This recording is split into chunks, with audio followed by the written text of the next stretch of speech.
know what it is? Rich TV Live, Ill Kid, Cloud Ninja on the beat. Don't panic, you rookies that don't manage. You looking at all the candles, it's a ride and we off the handles. It's the heat, cause we bringing all the kitchens out. Oven mitts for little kids, what you bitching about? Pockets when they tingling, money stay mingling. I'm just getting started, yeah, I'm trying to get the swing of things. You love the green, but you hate the red. It's like you love the sex, but you hate the head. There's no difference, I finish all of your dinners. That mean I'm taking your place, it's no mistake that you are beginners. You miss me, rinse and repeat, it's Rich TV. You miss me, I'm the one, Jet Li. It's time that we get popping out. I ain't never stopping now. You would think I'm floating in the open way I cop a cloud. You should even shop around. You should buy a pair of boots. Hater, this my stomping ground. This is how the market goes. It's round and round we go.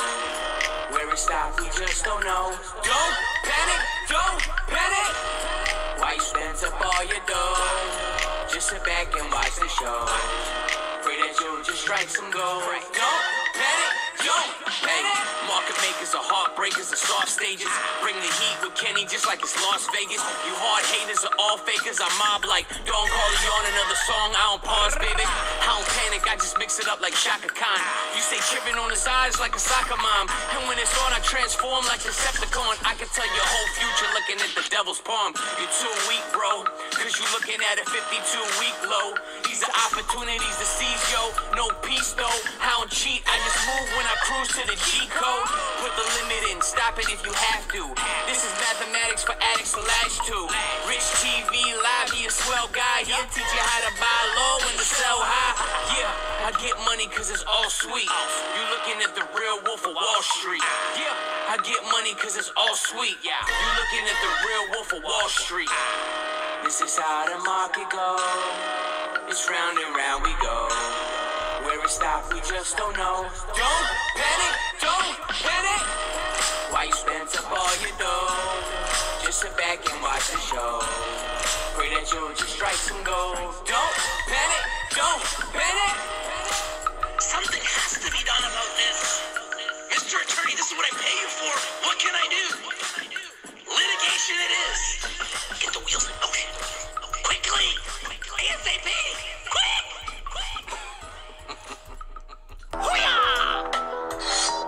How you guys doing? This is Rich from Rich to Be Live, and everybody is panicking everywhere all over the world. It's a state of panic, as if these cannabis stocks have just like fallen off a cliff, and everybody's panicking, and everybody's going bankrupt, and everybody's poor, and everybody's spending too much money, and everybody's got too much debt, and nobody wants to fund a cannabis company anymore. 8 months ago, they were at all-time highs. 8 months later, it's a state of panic.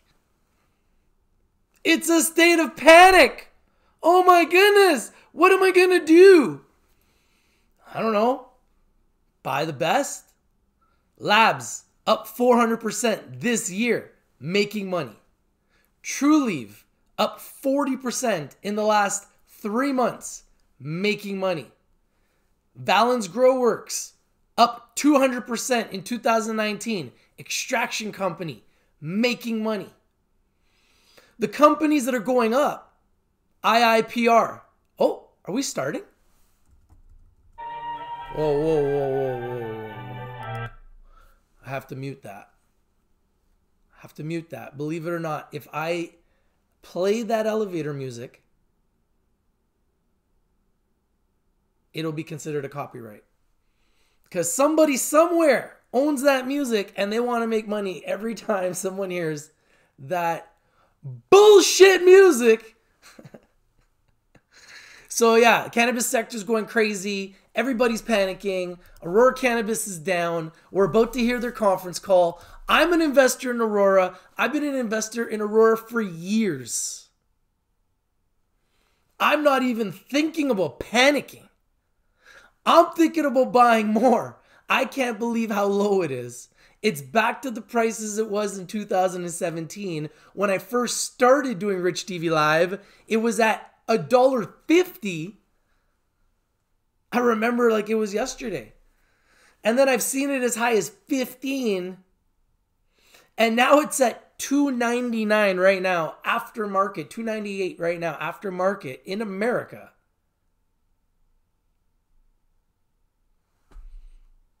Everybody's panicking.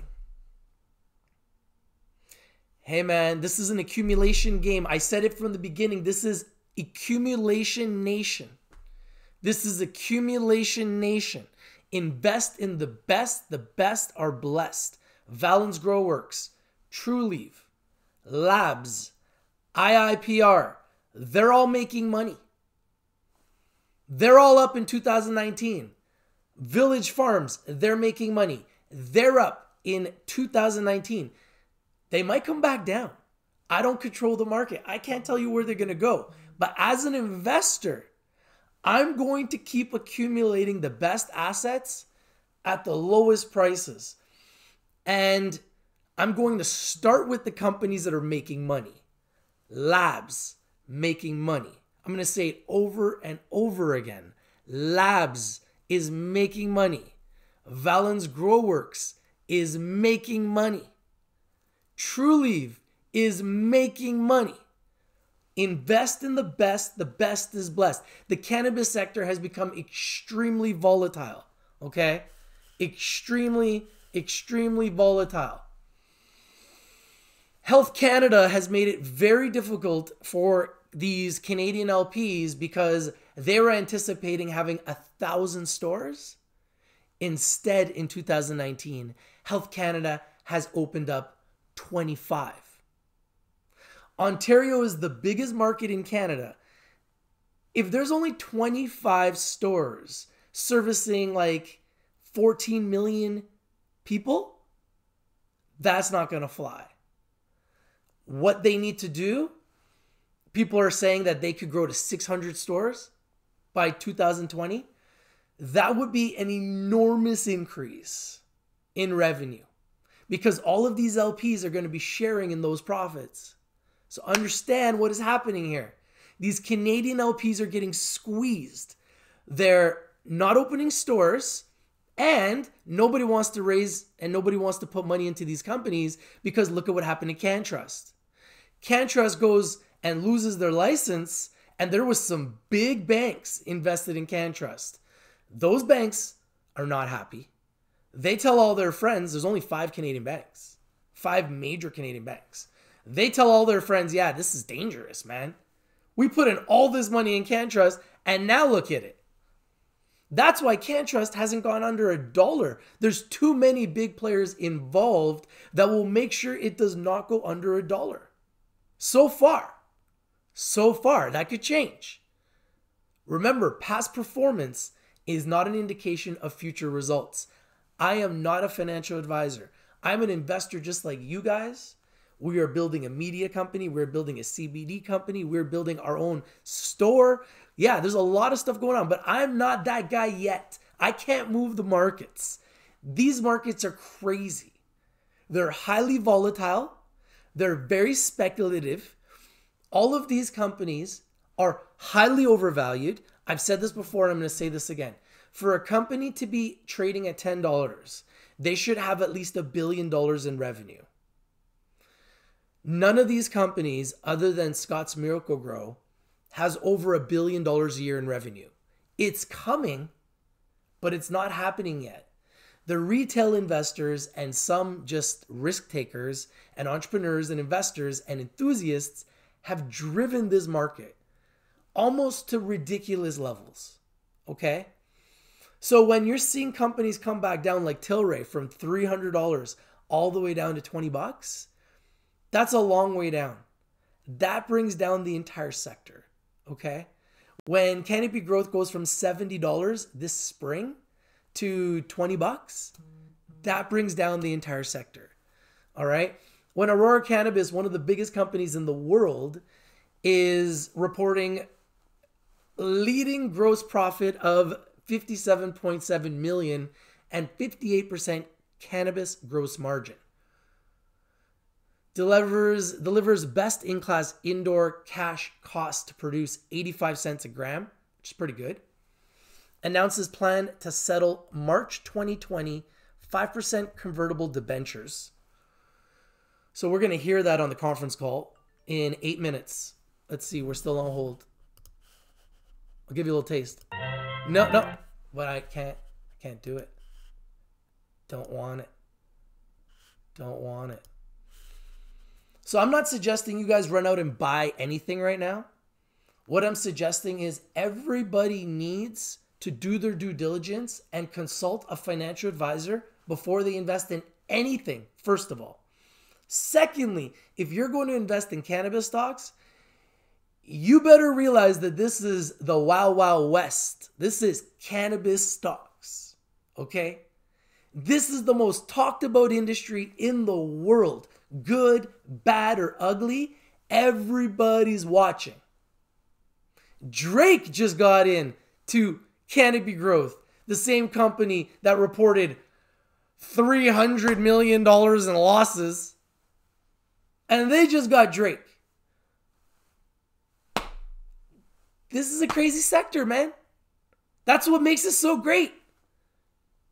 Do you think the shorters who are losing their ass shorting Apple because Apple's going up, shorting Tesla because Tesla's going up, shorting Facebook because Facebook's going up, you think those shorters haven't moved to the cannabis sector? You think that those vultures are not in amongst us? As investors, we need to find the best companies at the lowest prices. Aurora Cannabis is one of the best. But they did not get the memo. You need to be profitable.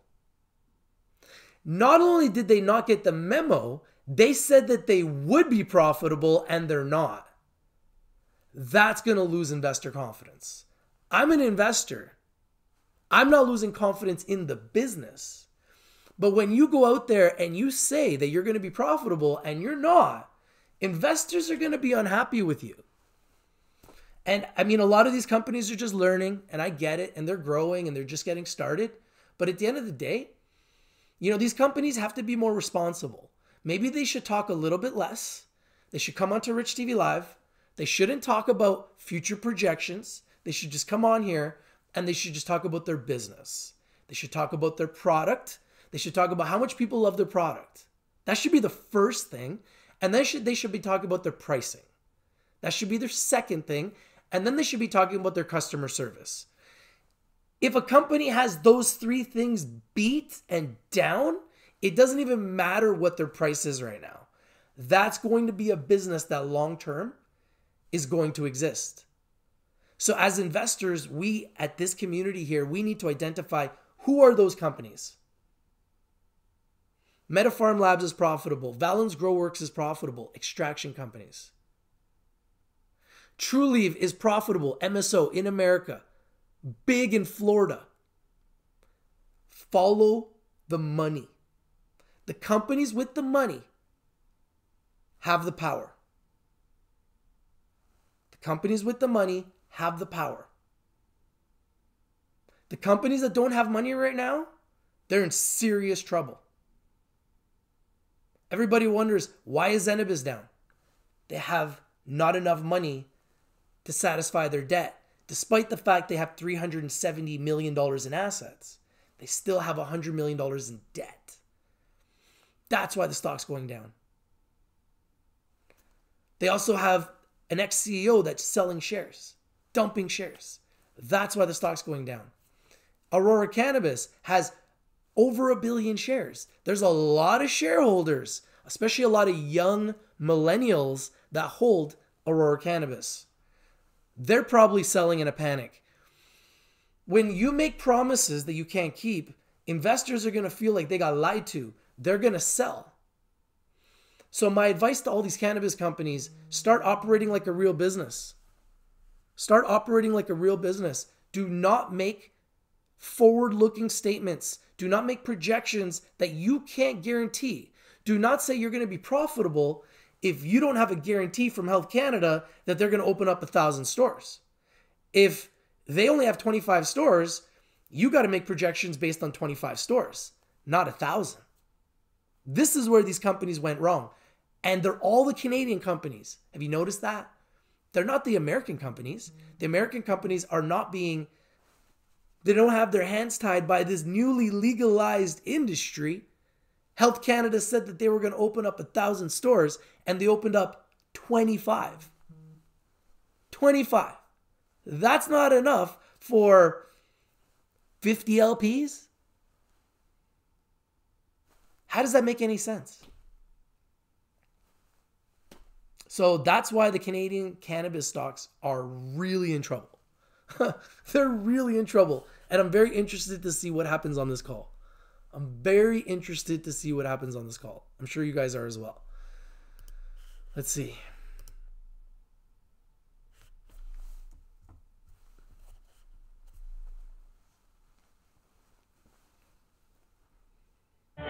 Oh, I want to hear Terry Booth. I want to hear somebody from Aurora. I am a shareholder. I want to know what's going on. Shall I buy a ton more now, or are we going lower? That's really the $1 million question, guys. Do we buy more now, or are we going lower? If you guys want to make money and you think that the cannabis sector is going to keep going down, you can buy the HMJI ETF in Canada, and that is the short ETF. That has been going up and climbing while the cannabis stocks have been down. It's gone from under $20 to $38 last time I looked. You can make money if you think that the cannabis sector is going to keep going down. You can buy the HMJI ETF and make money betting it's going to go down. It's true.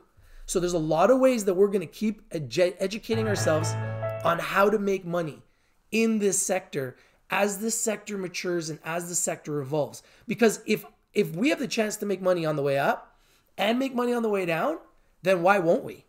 And why shouldn't we? We will, and we shall. And the HMJI ETF is a great way to hedge your bets. If you think that the cannabis stocks are going to continue to go down, you can buy the HMJI ETF. Just letting you guys know that. So there's no need to panic. There's lots of different ways to make money. You can buy puts too. Yes, Joe, great call. You can buy puts too. You can buy puts too. You can make money lots of ways. You can make money on the way up. You can make money on the way down. You can make money lots of different ways in the stock market. So as investors, we have to educate ourselves on how to hedge our bets. Real big money investors, hedge funds, they are literally 50% short and 50% long on every position. And this is how they hedge their bets. So as investors that are new to this sector, because this is a new sector, we need to keep educating ourselves on different ways that we can make money to hedge our bets in a very volatile sector. Now, the opposite of the HMJI ETF,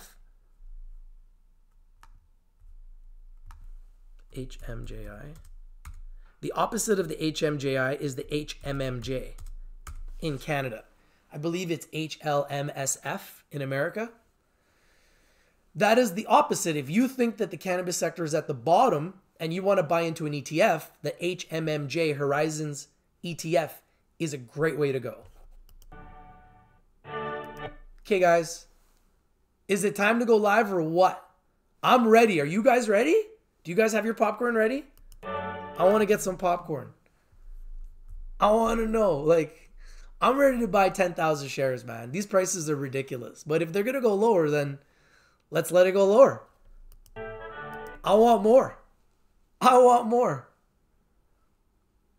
Joe Namaste says, I bought this morning, January 2021, $4 strike puts, and I'm up 80K already. Holy smokes. Congratulations, bro. Those puts, eh? Holy smokes. Wow. That's crazy. That's crazy, man. That's big. That's big, Joe. That's big. Yes, the HMJU is a good one too. Thank you, Maple. Yo, are these guys late? Like, what's going on, man? Now you guys are going to make us wait for the conference call? Come on. You won't buy cannabis? Hey, you don't have to buy cannabis. There's so many different types of investments you can do, man. We're getting into options trading. We're getting into Forex trading, futures trading, you name it, crypto trading. I'm in everything, man. Real estate, you name it, we do it. I'm in every single game, and I want to just keep getting involved in more. Gold, commodities, oil and gas, everything. Just hedge your bets. Invest in everything. And if your favorite stocks are down, that's when you buy. So for me right now, I'm really excited because I'm looking to go shopping into cannabis stocks. And honestly, I haven't seen prices like this in 2 years. It's a fact. You could go back through all the videos. I have not seen prices like this in years. Why are they making us wait? Am I not afraid of a reverse? Man, you can't even imagine thinking that Aurora Cannabis would do a reverse. Like, that would be such a terrible thing to do. But you never know. I mean, they have 1 billion shares, so it's possible. I don't think they will, but it's possible.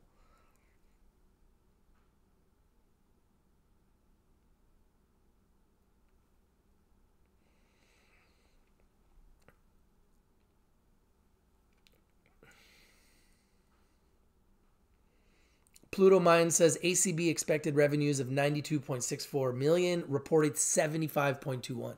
Yeah, when you are anticipating bigger numbers and you don't meet those numbers. 2020 conference call. Here we go. For the 3 months ending September 30th, 2019. During today's call, Aurora will be referring to an earnings presentation which listeners are encouraged to download from the financial reports section of the company's investor website, investor.auroramj.com. Listeners are reminded that certain matters discussed in today's conference call, or answers that may be given to questions asked, could constitute forward-looking statements that are subject to the risks and uncertainties relating to Aurora's future financial or business performance. Actual results could differ materially from those anticipated in these forward-looking statements. The risk factors that may affect results are detailed in Aurora's annual information form and other periodic filings and registration statements. These documents may be accessed via SEDAR and EDGAR databases. I'd like to remind everyone that this call is being recorded today, Thursday, November 14th, 2019. I would now like to introduce Mr. Cam Batley, Chief Corporate Officer of Aurora Cannabis. Please go ahead, Mr. Batley. Thank you very much. Good evening, everyone, and thank you for joining today's call. With me today are our Executive Chairman, Michael Singer, Terry Booth, our Chief Executive Officer, and Glenn Ibbett, our Chief Financial Officer. As we're doing today's call a little later than usual, for today's agenda, I'll do a quick review of the quarter, including our operational highlights, and discuss our upcoming next-generation products. And then Glenn will discuss our financial results. We will then take your questions. I would like to point out what the operator referred to, and that is our presentation that's available in the financial reports section of our website, investor.aurora.com. In particular, if you go to that site, you will see an innovation that we began using a couple of quarters ago, and that is our dashboard with key performance indicators for the quarter. This quarter, all the bad news is in the top left-hand corner, and that is that our Canadian consumer cannabis revenues are down 33%. Obviously, not the number we were hoping for. However, if you take a look at the other 8 key performance indicators that we've been tracking now for 3 quarters, they're all green. They're all positive. Our Canadian medical revenue is up. Our international revenue is up. Our cash cost to produce is actually down 25%. We've moved under $1, and we came in at 85 cents per gram, the cash cost to produce. Our average net selling price per gram is up 7%.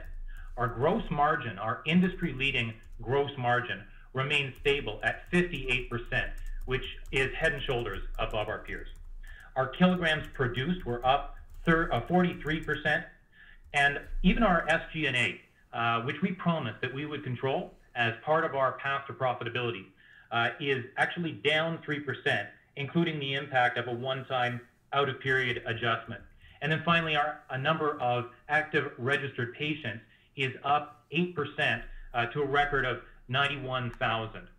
Now, I'd like to briefly address the current state of the market. The past few months have been challenging for the broader cannabis industry.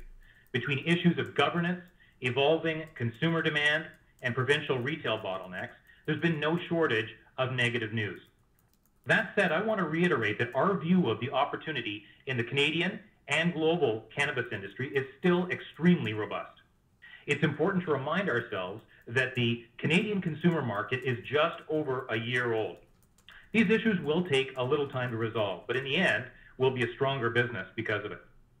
At Aurora, our objective is to continue to define the future of cannabis worldwide and positively and significantly impact the lives of millions of people by cementing our leadership position in the medical, consumer, and hemp-derived cannabinoid markets.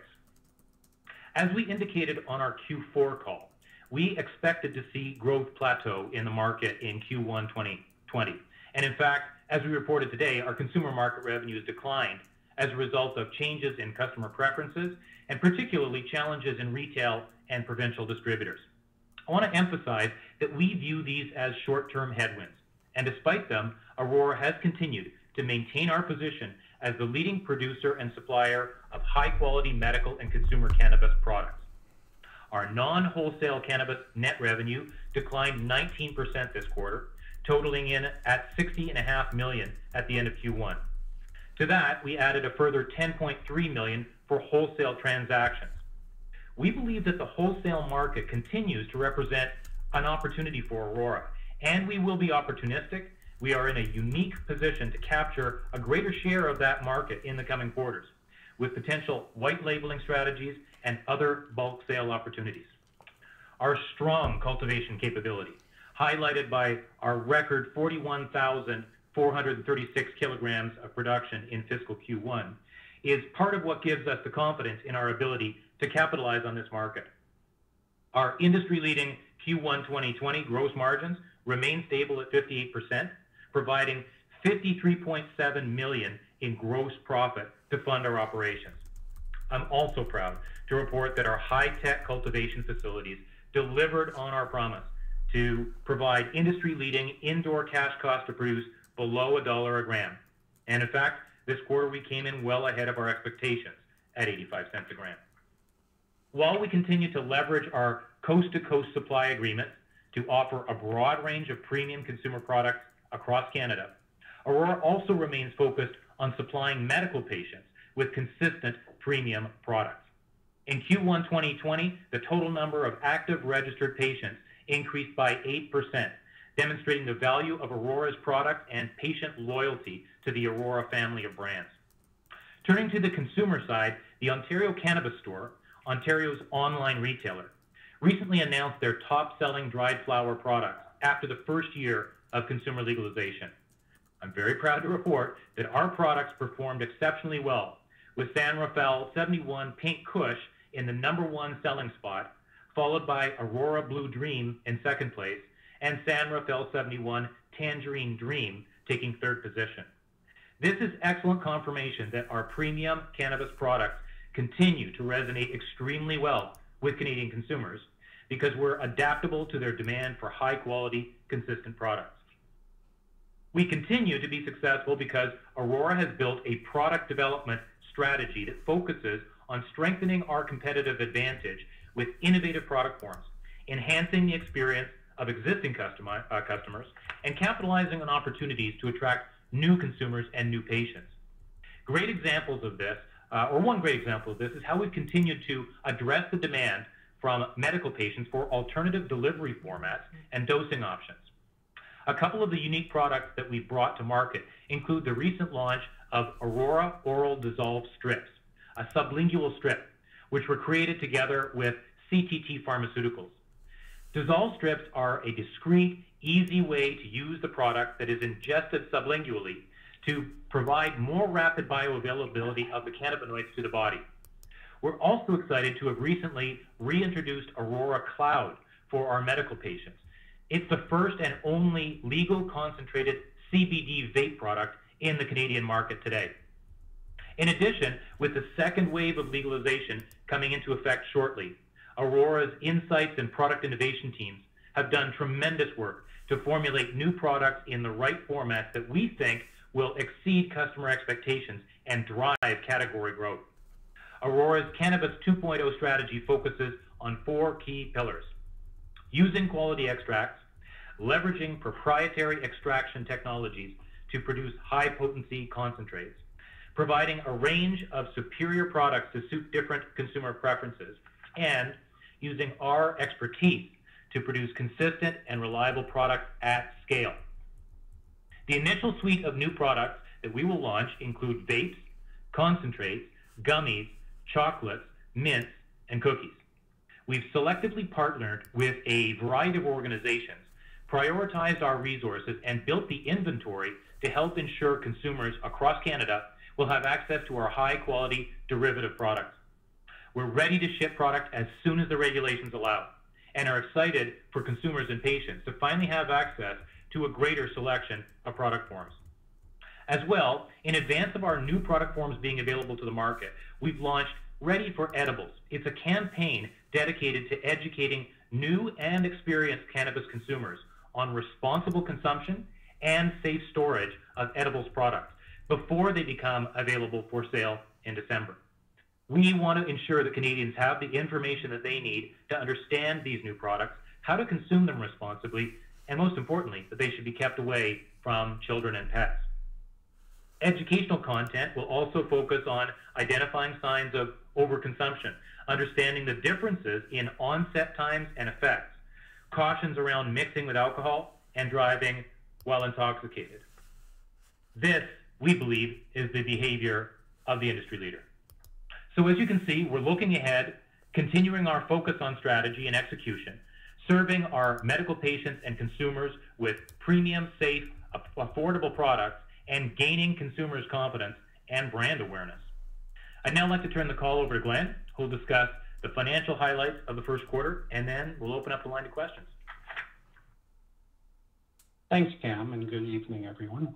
The figures I'll be going over today can be found in our financial statements and in our MD&A, and all are in Canadian dollars unless I note otherwise.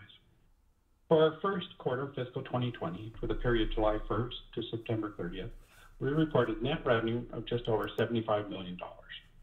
Our total cannabis net revenue, including wholesale, came in at $71 million for the quarter. Non-wholesale cannabis net revenue was down 19% at $61 million. A decrease attributed primarily to a decline in consumer cannabis revenues.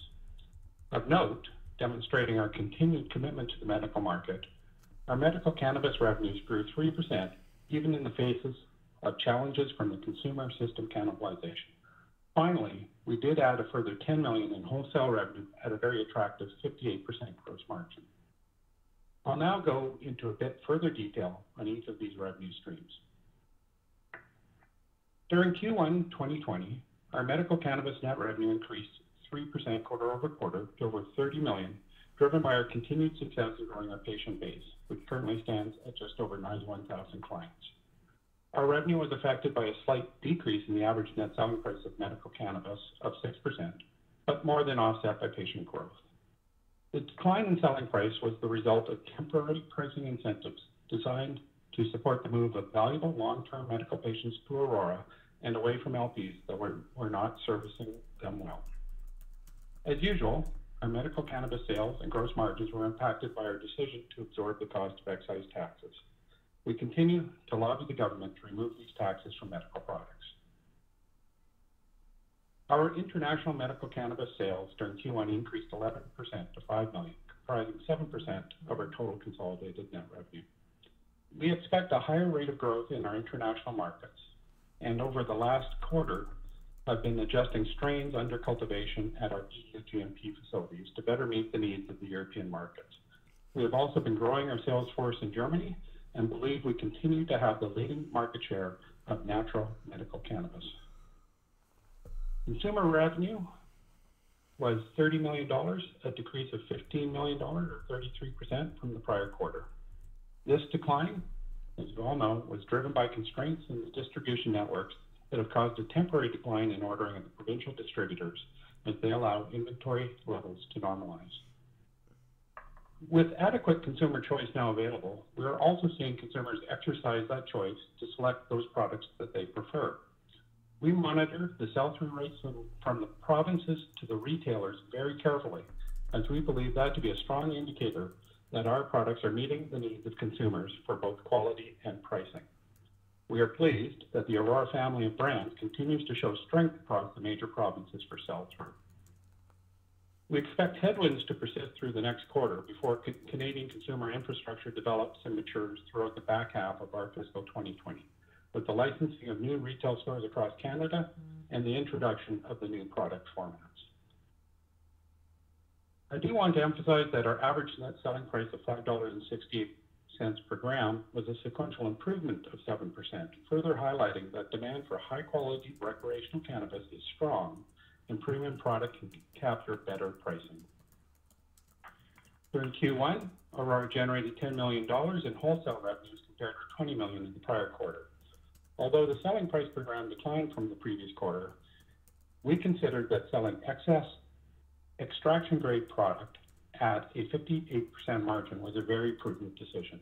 As we noted on our last conference call, we expect our wholesale revenues to continue to be uneven, but with our reliable production of quality cannabis at a very low cost, Aurora is uniquely positioned to capitalize on this wholesale revenue opportunity. We do have line of sight to further wholesale revenues in Q2 2020 and are actively pursuing the development of a white label business as well. Aurora produced over 41,000 kilograms of cannabis in Q1 as compared to 29,000 kilograms in the prior quarter. This increase in output was primarily due to our production levels achieving a steady cadence at targeted capacities and our continued operational optimization at our Sky and Ridge facilities. In Q2, we expect production to return closer to our targeted annual capacity of 150,000 kilograms as we undertake certain R&D initiatives designed to enhance the cultivation process and as we introduce into our cultivation mix certain higher potency but lower yielding strains that are in high demand as consumer preferences evolve and become evident. Our cash cost to produce per gram of dry cannabis decreased to 85 cents per gram, down 25% from the previous quarter.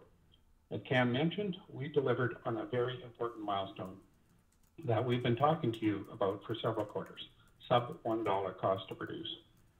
In an industry where reliable and quality supply is critical to building the revenues and brands that will drive the company forward, we have a suite of production assets that deliver very high quality cannabis on a consistent basis and with the lowest production costs among those of our peers that are operating at scale. It is hard to overstate how important this is for Aurora's success over the next several years. To set out an example, $100 of revenue at Aurora will deliver almost $60 to fund the growth of the business without having to access external financing sources. It also allows us to move quickly to profitability as revenues recover. Let's consider two comparable companies, each with $80 million of quarterly SG&A. Aurora would need to generate about $130 million in revenue to flip to profitability. A comparable company at, say, a 30% gross margin would need almost $270 million in revenue to break even. Our fundamental business leverage with these gross margins is incredibly important to building a long-term healthy business. It should be evident that Aurora can compete strongly in any market situation and would still deliver healthy returns at pricing that would not be sustainable for others. Now I'd like to discuss our SG&A levels, so I need to provide some context. You'll recall that we booked just over $10 million in audit adjustments in our last quarter. As we noted then, our true SG&A was about $83 million. For Q1 2020, SG&A actually decreased by 3% to $81 million. This decline was primarily driven by reduced fulfillment and shipping costs related to revenue levels and a decrease in sales and marketing expense as a result of smaller scale but targeted marketing campaigns during Q1. These cost reductions were partially offset by controlled increase in corporate salaries due to annual salary increases and the addition of professional talent, both new hires and outsourced consulting to support strategic growth initiatives. As our company matures, we have made a number of changes to internal policies and oversight in order to closely manage the expansion of SG&A in our drive to profitability and prudent capital management. As at September 30th, 2019, we had $153 million in cash and cash equivalents. In August, we announced the upsizing of our secured term credit facility to $360 million with an accordion feature for an additional $40 million of capacity. And in early September, we disposed of our remaining equity investment in the Green Organic Dutchman, generating approximately $86 million in gross proceeds. Our adjusted EBITDA loss for Q1 was $39.7 million compared to a $26.6 million loss in the prior quarter. Again, when you take into account the impact of our year-end adjustments in Q4. The change in our adjusted EBITDA loss is primarily due to the quarter-over-quarter decrease in revenue. Developing a profitable and robust global cannabis company is extremely important to Aurora. We believe our industry-leading gross margins and high-quality cultivation philosophy will allow us to continue to thrive under any and all market conditions. We expect adjusted EBITDA to improve in the future as Canadian market constraints are relieved, as we increase revenue through the sale of higher-margin derivative products, and as we manage corporate development and SG&A growth prudently. As you may have seen in our press releases today, we have announced a decisive plan to immediately strengthen our balance sheet.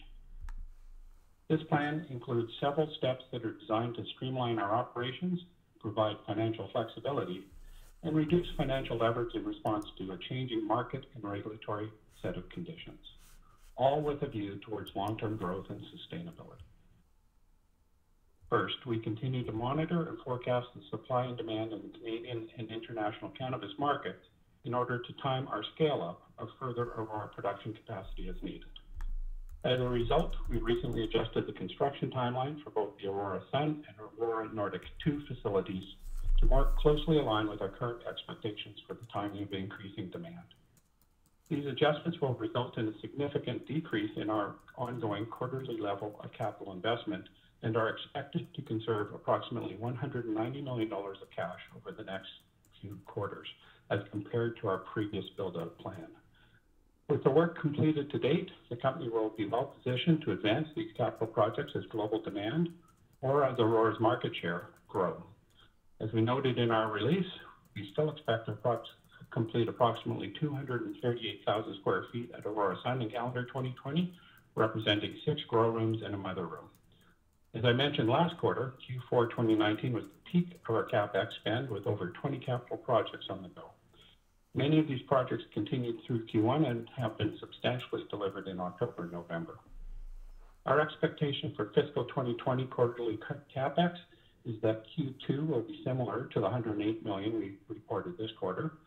Q3 will be in the $70 million range, and Q4 will be in the $50 million range. Next, we announced that we have entered into conversion support agreements with investors representing approximately $155 million, or 67% of the principal value of the March 2020 convertible debentures that are currently outstanding. Under this contemplated transaction, all holders of the March convertible debentures will be granted a special conversion option for a short period of time to convert their March CDs at a price to be determined by a 5-day VWAP formula. Any holders not exercising their conversion option will remain holders of their original debentures that will mature on March 9th, 2020. Finally, we have been active under our US $400 million at-the-market financing program, as it represents a strategically valuable source of equity capital. To be clear, cash raised under this program is transacted at the market price with no discounts, warrants, or other sweeteners offered. We consider the availability of the ATM for Aurora, given our normal trading volumes, to be a very important tool, especially given the current market conditions. Fiscal year to date, the company has raised gross proceeds of $124 million US, or approximately $165 million Canadian, through the issuance of just over 29 million common shares. We believe that these measures to strengthen our balance sheet and financial position, in addition to the solid operating performance we discussed earlier, strongly position Aurora to outperform as the Canadian and international markets begin to expand the size of the addressable market. I'll now turn the call back to Cam. Thanks, Glenn. So in conclusion, we continue to focus on what we can control in an evolving market. Consistent execution, operational excellence, and our focus on operating a sustainable long-term business. And in addition to being agile and intelligent in responding to changing market and regulatory conditions. As our key performance indicators show, Aurora delivered solid operating results this quarter. This is exemplified by our industry-leading indoor cash cost to produce, which declined 25%, and our continued strong and industry-leading gross margins and market share. Our announcements of a formal plan to settle the March convertible debentures, a reduction in our capital investments over the next several quarters, and raising over US $124 million in gross equity proceeds since the start of fiscal 2020 through our ATM, are designed to put Aurora on a solid path to being a long-term winner in the global cannabis business. I'd now like to ask the operator to open the call for questions. Certainly. To ask a question, you will need to press *1 on your telephone. To withdraw your question, press the pound or hash key. Analysts are allowed to ask one question and one follow-up if required. Please stand by while we compile the Q&A roster. Your first question comes from the line of Vivian with Cowen and Company. Please go ahead. Your line is open. Hi, Vivian. good evening. Thank you for the question. Hi. So I'd like to unpack your revenue priorities, please. I appreciate your commentary around the margin benefits around white label products. That's certainly evident in your near 60% gross margin, which is CPG-like and very impressive, broadly in staples and in particular in Canadian cannabis. But at the same time, ACB has been unique in delivering higher quality cannabis and impressively low cost. So after this week, where we've seen so many of your peers report earnings, we know this has been increasingly challenging for your peers to achieve. But I'd love to hear two things. Number one, how do you get comfort on demand planning around wholesale? And number two, do you think that your high quality production is replicable and scalable? Thank you. Glenn, if you take the financial side of that, and then I can speak to the production. Yeah, hi, Vivian. You're asking how we get a view on wholesale as a long-term business. What we are seeing is that the extractors, and as you know, there's a number that have scaled up over the last year and are playing an important role in the industry right now, are actually being selective about the quality of the inputs that they're getting. And so we in this quarter of the 10 million, there's at least 3, it's kind of spread evenly amongst 3 extraction companies and a small bit to an LP. And we do continue to get, sort of the interest, as long as we can supply the quality of cannabis that they're looking for continued buying. Well, we're just trying to be cautious as we were last quarter, because we still think it'll be a little bit lumpy and there'll be sort of an opportunistic element to this. But we do have a view for continued, revenues. I'm not going to go as far as saying as much as this quarter, but certainly, enough to pay attention to. The white labeling piece of this, I think, is really interesting to us. We are seeing a number of LPs that are either late to the game and are more interested in building a brand, or simply just are starting to realize that it may be time to exit the cultivation side, and the manufacturing scale-up is so incredibly difficult. And we have the capacity across the chain from seed to sale built within our business now to be able to execute a white label business. So we do have a team working actively on that. I think that's of real interest in terms of the additional capacity that we can produce is to go that route, because I believe long term that'll be where the better margins are. I believe on the wholesale bulk opportunities to extraction companies, we'll see pricing pressure there develop over time. We haven't seen it yet, but we will see it. So much more interested in the white labeling side. Cam? Yeah, so Vivian, to get to the other part, you asked whether we think that our high quality cannabis production is replicable and scalable. And the answer is yes. That's exactly how we designed our production technologies and innovations from the very beginning, including our large sky class facilities. And we keep getting better and better at this. So we already had the highest production efficiency per square foot in the world. and we think that we can continue to enhance that. So yes, our production with that high quality at low cost is designed specifically to be both replicable and scalable. Just add to that, Just a Cam. follow-up. Terry Booth here. I'm sorry. Vivian, how are you doing? Hi, Kim. Very well. Good stuff. Hey, I just wanted to add to Cam's and Glenn's comments with respect to these wholesale deals that we're doing. They mainly consist of trim and shake, and it's the lower quality product that comes off of our product that we would normally extract from ourselves. And in fact, some of the supply agreements in that bulk sale includes us extracting for other LPs. So it's another line of business. It's a profitable one with product that we would not normally consider high importance to us. That's super helpful. Thank you. A very quick follow-up. I want to be mindful of everyone else in the queue. But, like, is there a framework? Can we define what quality means? Because I was chastised several times over the last 2.5 days at our conference in Boston around pegging potency to quality.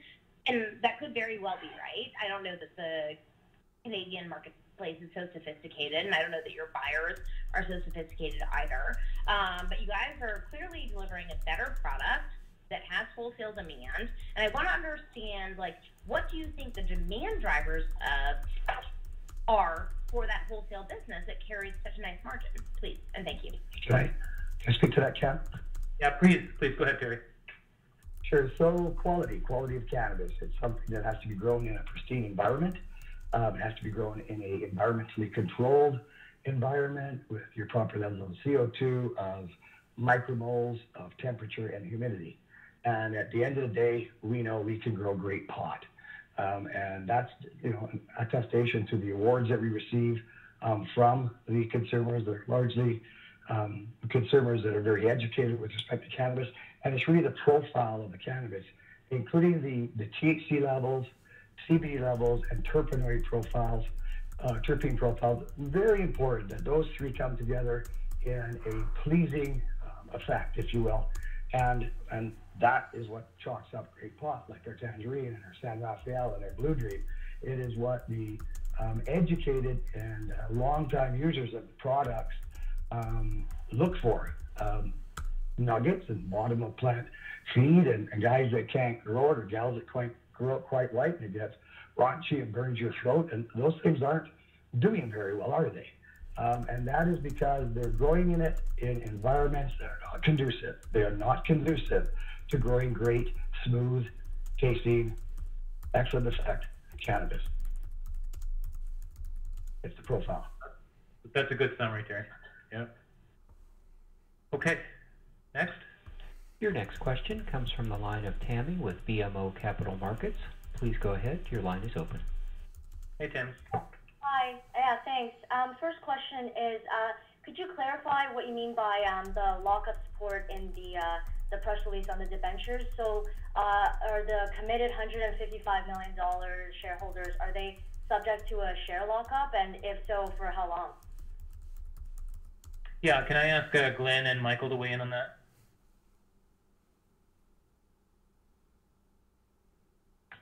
Sure, it's Michael. There you go, Mike. Yeah, so we indicated that we had secured a commitment of up to $155 million. So a majority of that is irrevocable commitments, and they will be free trading stock at the time at which we grant those to the holders. So we're very confident that obviously that represents a significant portion of that convertible debenture, and we feel good that we're making a huge step forward in strengthening our balance sheet by virtue of this decision. Okay, so they will be free trading at moment of grant, so there is no lockup period? There is no lockup period, correct. Okay, thanks. My follow-up question is, just trying to reconcile between your commentary about a number of your strains or products, I should say, are top rated in a number of these provinces versus the sell-in that we've seen this quarter. Recognize that there's the limited distribution and number of stores, but we've seen some of your peers increase their share of sell-in sequentially. So could you help me reconcile between these two aspects? Thank you. Yeah, this is Cam. What we're tracking is that our brands remain either number 1 or number 2 in all the major markets across the country. What we're seeing is that, you know, we obviously moved an awful lot of product in the previous quarter, and so, you know, it takes time for them to work through the inventories. That's essentially what we anticipate. We're getting nothing but good feedback on our brands, and we believe that we continue to have the leading brands in the marketplace. If not number 1, then number 2. Cam, I'd like to add to that. What happened with the provinces last October was there was an undersupply, and the licensed producers took heat. The provinces took heat. We allocated the best we could. I don't think many of our contracts were undersupplied. And then we all started growing cannabis, and some started growing cannabis a little bit later and not being able to provide stuff to the shelves at all. During the summer, the provinces feasted on the supply that was available and stocked their shelves to the limits. And that was maybe a good idea in their minds, because they're not going to have supply issues for the retailers anymore. But it also affected the next quarter, in which they didn't buy as much. The other thing that's occurred is to some LPs, including ourselves, we put some product aside for 2.0 and getting ready for this derivative market, if you will, this higher value market. So some of our higher top strains weren't as available to these provinces, because we were saving it, and we were extracting it, and we're creating pens and yummies and cookies and things like that are going to be available for 2.0. So I think that if any LP has increased its sales, it's because they came to the party later, or they finally had the ability to provide a contractual amount that they were committed to. Your next question comes from the line of Chris with Bank of America. Please go ahead. Your line is open. Hey, Chris. Hi, good evening. So maybe I just want to ask, you know, a higher level, you know, kind of philosophical question, and it's the second time today that I've used that word.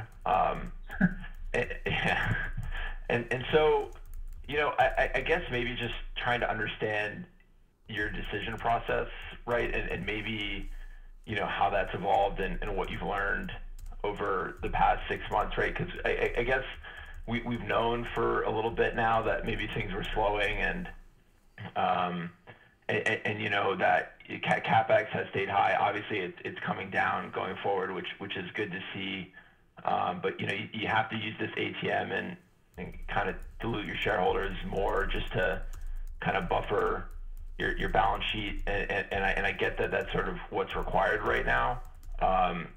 But you know, and so I don't think anyone's arguing with, you know, the company's ability to execute on, you know, cultivation and get good gross margins and, you know, supply the channel. And certainly, you know, I think the Canadian government and the retail channels is not helping you out, right? But there's another aspect of it that, you know, discretionary spending has been pretty high, and here we kind of are at, you know, really having to buffer the balance sheet with things that aren't so ideal. And so maybe, you know, just kind of how your decision-making process has evolved, right, over time, and how, you know, we should kind of think about things over the next 6 to 12 months. You know, you asked what we've learned. The answer is a hell of a lot. And you noticed that we started to change our behavior, including our spending habits, right at the beginning of 2019. And that's when we started to get very serious about the path to profitability. So since then, we've been putting an awful lot of effort in controlling, in cost management, right? And you see that our SG&A is clearly, that's being well managed. And until this quarter, it has been growing less fast than our revenues. So we have learned a lot. I think you should also take a really close look at the margins. Our commitment to high margins and higher margins than our peers, and continually bringing those costs down while increasing scale. That's something that speaks to a sustainable business. Now, you say that there have been indications that the retail infrastructure would not be there. Well, yeah, but that's true. And we'll take our lumps on that, as long as everybody else does too. And I don't just mean other producers. Analysts and observers across the board, I think, anticipated that there would be more retail infrastructure available by now than there is.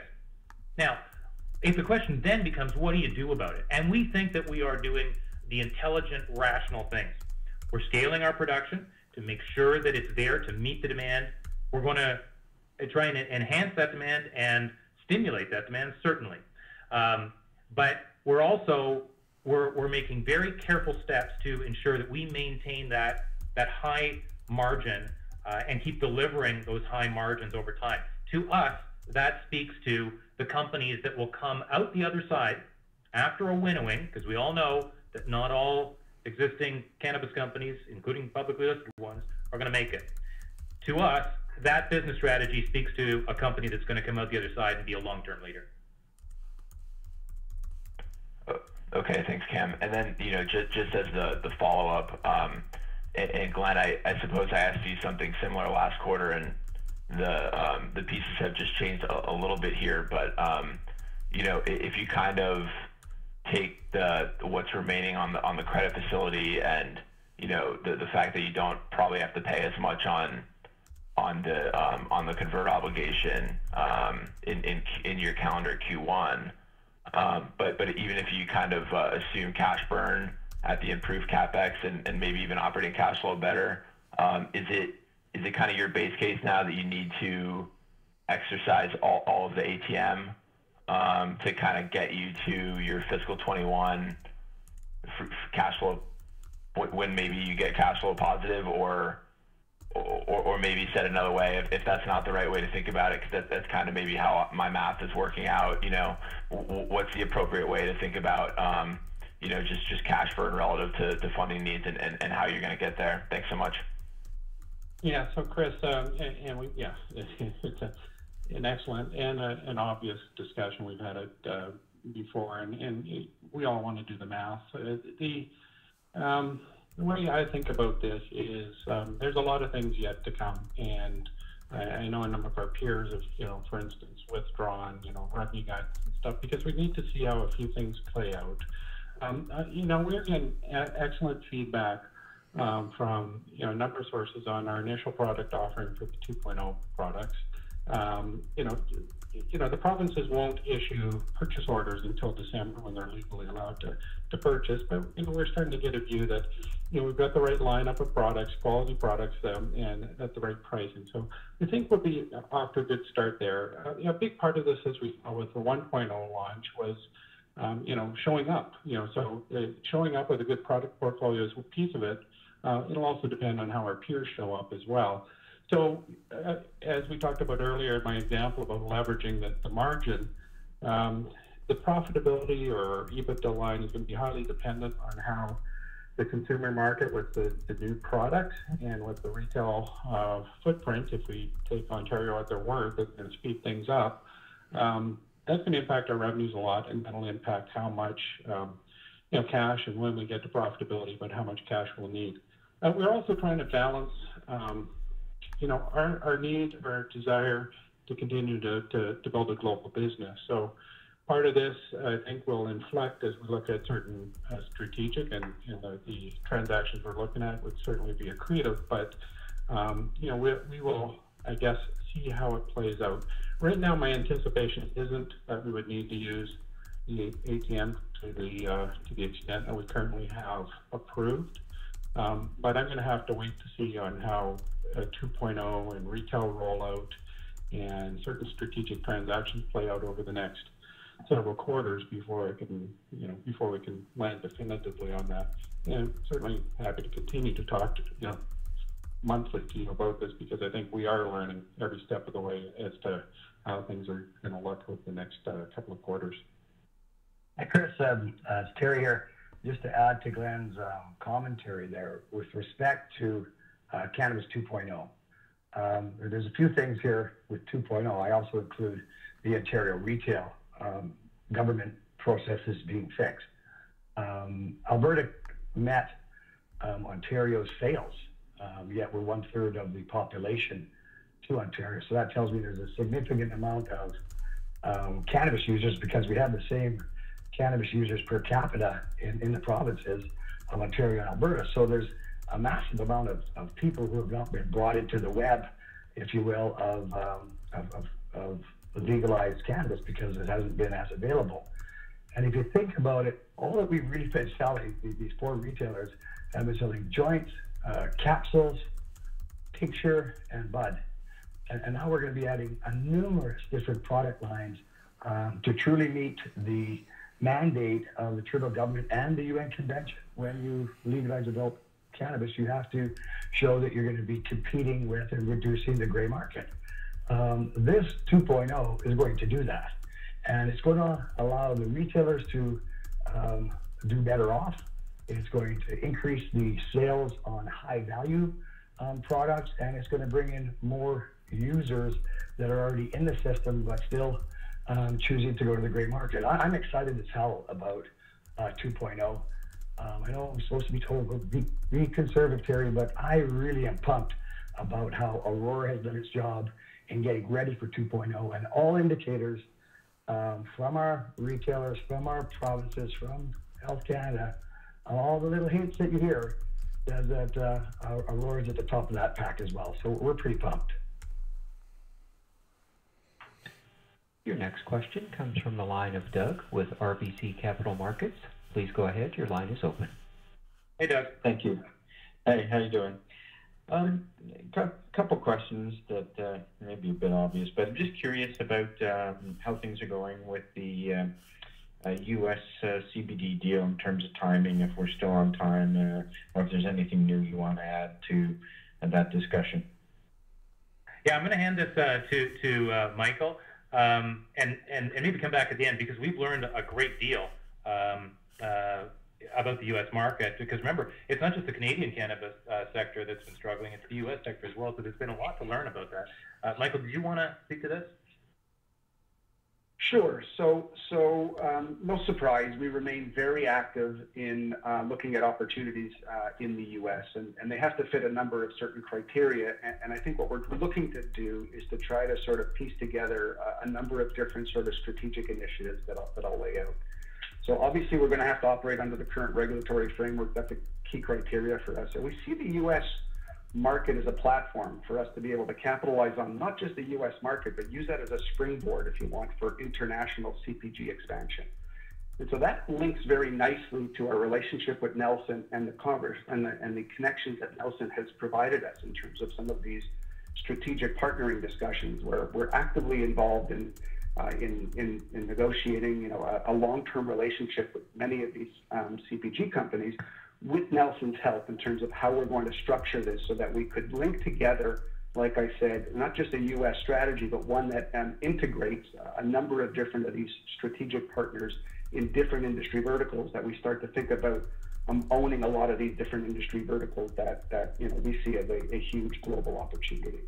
So we're not at a point at which we can announce that today, of course, but we continue to make tremendous progress, and we're excited about the development of those discussions, or the continued dialogue that we have with numerous parties. And I think when we eventually do announce a U.S. entry and a strategy, it's going to be very clear as to how this ties together. And it's not just those strategic partners. We've announced other strategic partners like the UFC. And so all of this is going to be all-encompassing and a very clear path forward in terms of how we feel we're going to operate in many different of these developing industry opportunities. Okay, if I could add, Michael, on the, you may think, oh, geez, they're pretty slow at this, but it's important that we know what the regulatory framework will look like. And the USDA just recently, like 2 weeks ago, maybe even less, finally put out their requirements around the production of hemp and the testing of hemp and CBD content and THC levels and when they get tested. And that drives a lot of our decisions on which partners we choose to enter into the United States with. So we're happy that that's finally out, and that'll, I think, expedite the decision on the entry point. Okay, perfect. My follow-up question just has to do with product velocity. We have seen good product velocity with your various products, but maybe what you could do is just compare what you're producing in Sky versus MedRelief / Whistler, and then maybe dovetail that into, we've seen a lot of issues, and maybe this was touched on a little earlier, around product returns and those sorts of things. And do you believe that there's any evidence that you could face potential for pricing decreases or product returns in the future? And with that, I'll leave it there. Thanks very much. Yeah, it is Cam. I'll take the first crack at that. We have not, to date, seen significant issues with product returns. And I know why you're asking, because that's really kind of plagued some of our peers. We're not having the same issues.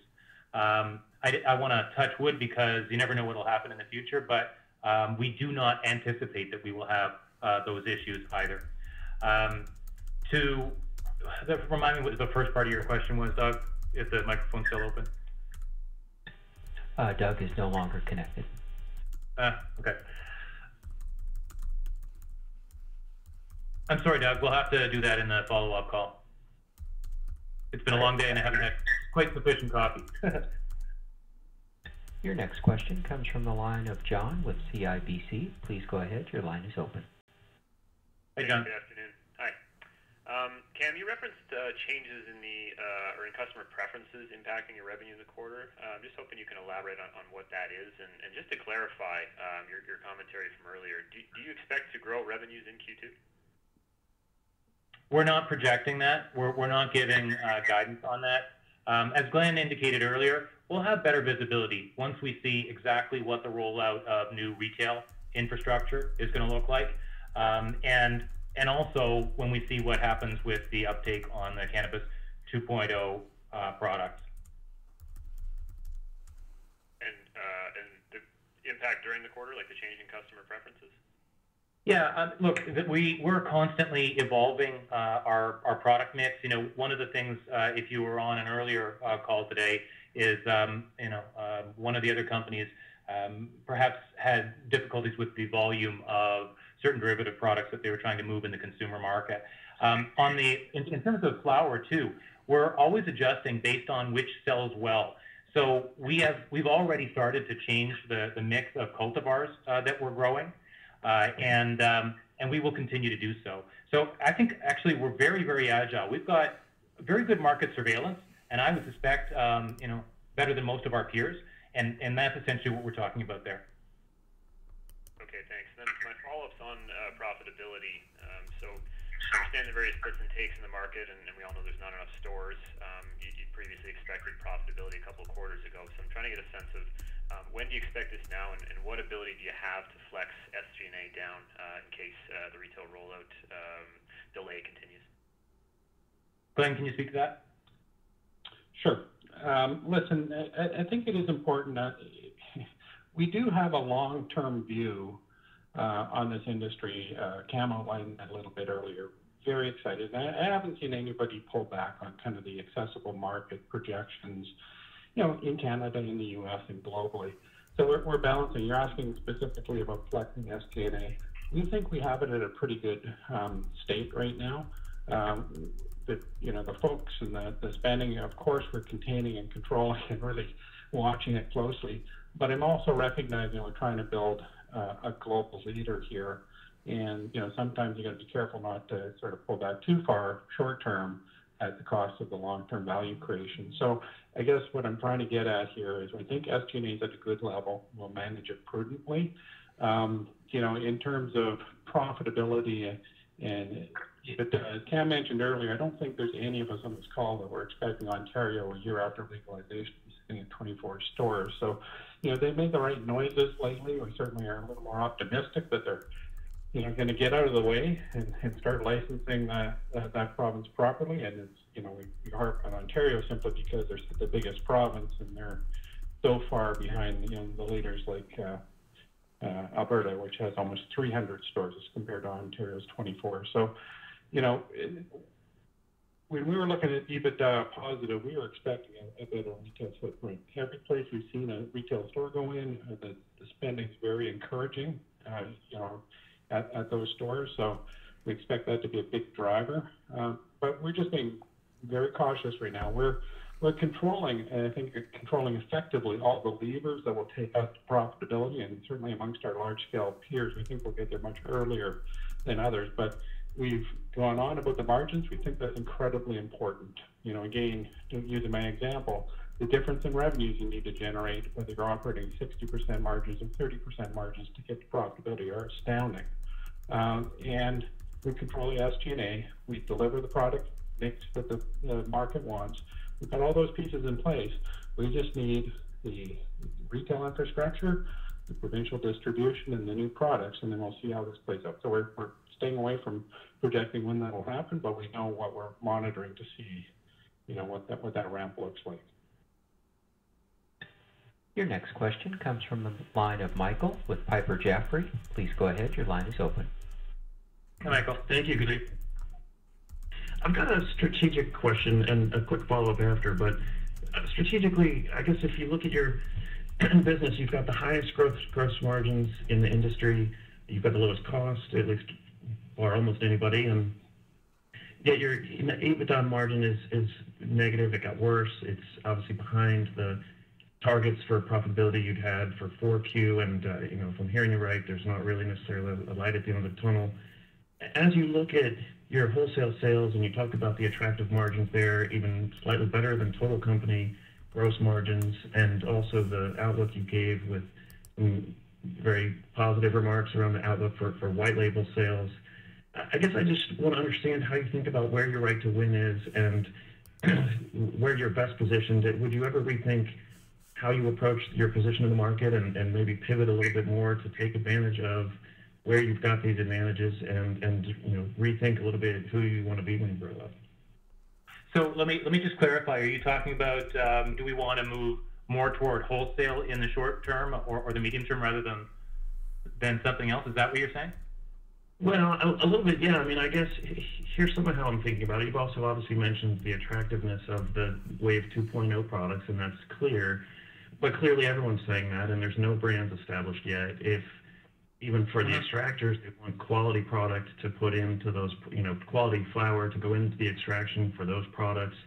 You seem to be saying over and over again that your cultivation is really your strength. Does it make, you know, is it right to be investing as a brand owner and on the downstream side if really where you can win is on your low cost advantages? So, okay, let's unpack that. And let's start with wholesale. Let's remember that virtually all the wholesale product that we're selling is trim and shake and maybe some, you know, some popcorn buds, the smaller, less attractive flowers. So there's a limited amount of that. We also have, you know, Aurora arguably has the most attractive medical brand, certainly, in the world. And we've got the most attractive consumer brands in Canada. I would not say that our chief strength is just cultivation. It is cultivation, and that's great. And you know, we've emphasized now for, 3 quarters that we see, you know, the critical success factor in the short term here in this industry, being able to produce consistently without crop loss, high quality, low cost cannabis, and then to move it through multiple distribution channels. But that's not the only thing we're good at. Our technology is amazing. And so one of the reasons we are so confident about Cannabis 2.0 is because our product development team, led by Dr. Shane Morris, who is just amazing. We have a tremendous product development team, and we're very excited about our products. We think that, in general, Cannabis 2.0 advantages will tend to benefit the larger companies more than the smaller companies, and we think that we have particular advantages there. So we're not prepared to concede any aspect of this business right now. Okay, that's really helpful color. And just to follow up, I'd love a quick sense, if you look at it this way or have some way to quantify it, when you look at your portfolio and your, you know, your yield, your crop, clearly we've seen the stronger demand on the higher potency side. I don't know if 20% is the magic cutoff. I'm not sure how you may classify it, but when you look at your portfolio and what you sell, do you have a sense of how it breaks down by potency? Terry, do you want to speak to that? Sure.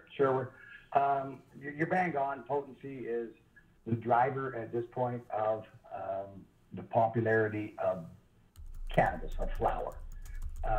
if you think about it, potency in the next 2.0 is whatever we want it to be, right? We can take it right up to the max. There's going to be derivative products like shatter and hashish and oils in the future and then near-term future that will have extreme potency. And we'll be able to shake out exactly where that demand is. If people really want to take it to a 95%, we'll see. I think that the culture, community people that are chronic users of this excellent product will be looking towards that. But what is the percentage of those?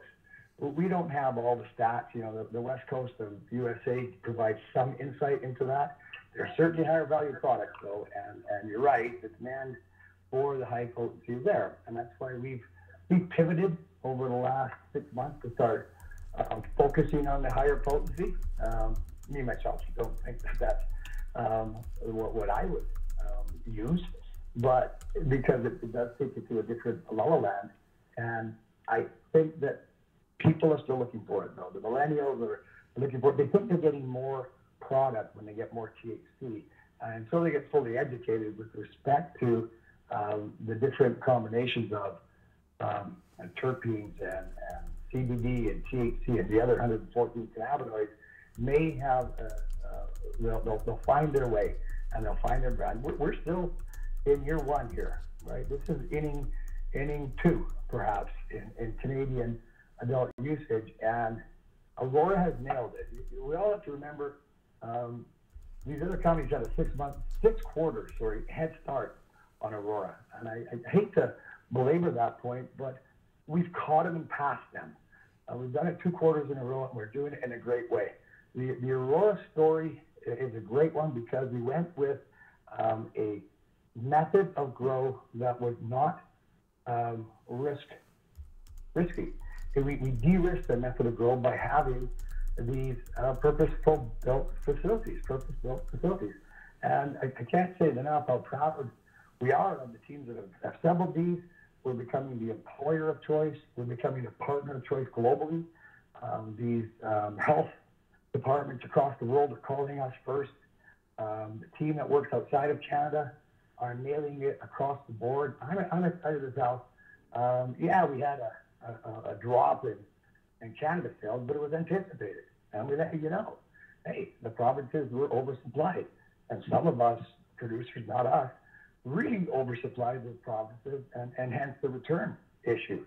We had our allocation plan. We didn't take the bait. We maintained our allocation amounts as per our contract, and that's why we have very few returns, if any, of any note. We got the odd broken box, but this is a significant difference between us and the rest with respect to quality. And to suggest that we're just great producers, that's crazy. We are great at every vertical that we've entered, and will continue to execute into every vertical that we enter by hiring good people that want to come over work for us. Your final question comes from the line of Matt with Canaccord Genuity. Please go ahead. Your line is open. Hey, Matt. Hey, how are you guys doing? Thanks for taking the question. I know it's getting late. I'll just keep it to one. It relates to, you mentioned the importance of your gross margin as a key metric. And it's something as you sort of look at all the different capacity expansion plans throughout the industry that are starting to reach inflection points here. You've noted a couple of facilities where you're going to be taking the foot off the accelerator as a means of reallocating capital. But what's your view on the risk of facilities that are actually currently already up and running, where that money's already and capital's already been invested, becoming underutilized as more and more capacity comes online, and how that might impact your gross margins in the near term, given that I think it's generally understood that there is a huge oversaturation of overall capacity, let alone the inventory that's sitting at the retailers right now. And I'll leave it there. Thanks again. Okay, I'm going to take the first crack at this and then hand it to Glenn, and if he wants that, Terry. Overcapacity is really an interesting question because there's no really such, there really is no such thing in economics over the long term, right? It's going to find its appropriate level.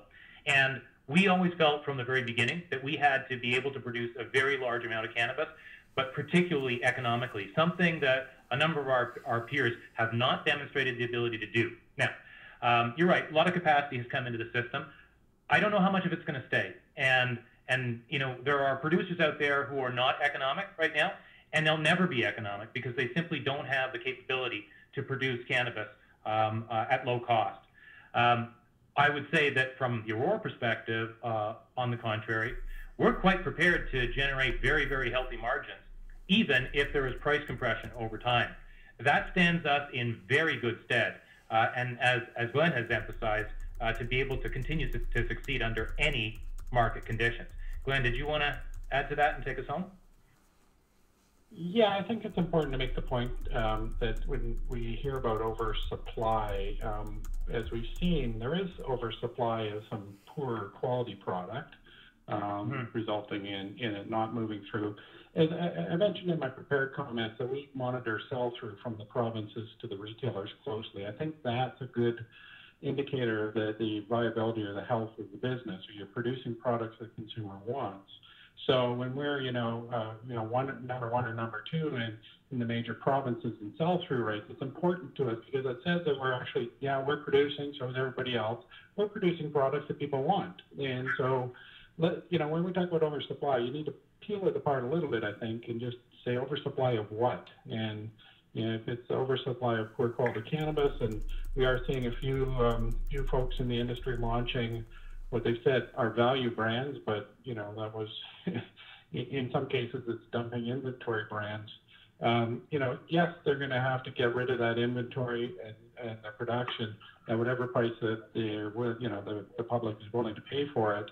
That's a whole different ball of wax than us producing a quality product. Even if we want to compete in a value category, a quality product with healthy margins that consumers want. So I think, as Cam said, there will be some capacity, I think, that exits the market.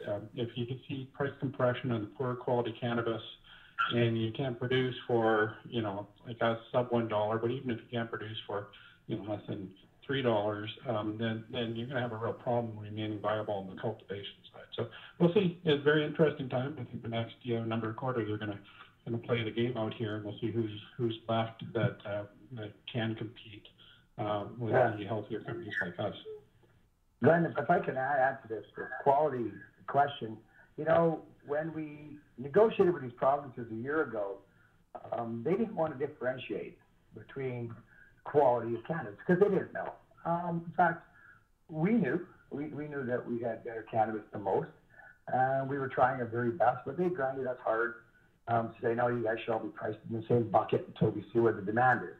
Now that the demand is up, they're starting to see the baby ducks in the Moet champagne. They're starting to see that people want Aurora cannabis on our shelves. There's some strains that we can't grow enough of, and we're on that. We're trying to do as much as we can of the brands that are in high demand, and that's just catching up now. So, and we didn't realize it would take a year to sort of figure that out.